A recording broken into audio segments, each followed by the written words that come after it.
La bourse de New York ouvre une fois de plus tout près de l'équilibre puisque ce mercredi matin, une demi-heure après l'ouverture, le Dow Jones ne gagne que 0,03%.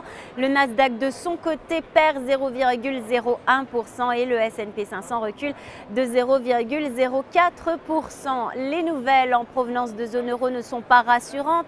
Fitch, l'agence de notation, a dégradé la note de la Grèce de 2 crans malgré le plan de sauvetage annoncé par les leaders européens hier. L'agence de notation semble parier sur un défaut de la Grèce dans un futur proche. Et puis, toujours en zone euro, l'activité dans le secteur privé s'est contractée de manière inattendue en février.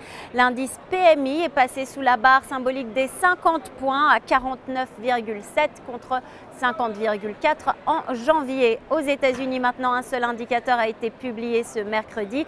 Il s'agit des ventes de logements anciens. Pour le mois de janvier, elles augmentent de 4,3%, mais cela ne suffit pas à amener le vert à Wall Street. Du côté des entreprises dans le secteur technologique, Dell a publié hier, après la clôture, un bénéfice en dessous des attentes. Le titre chute de près de 6% dans les premiers échanges.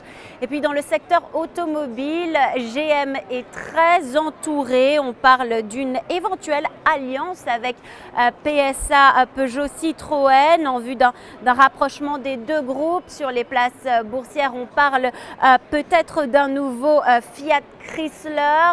Cela profite beaucoup au titre PSA qui bondit de 13% à Paris. Celui de GM en revanche recule de 0,3% à New York.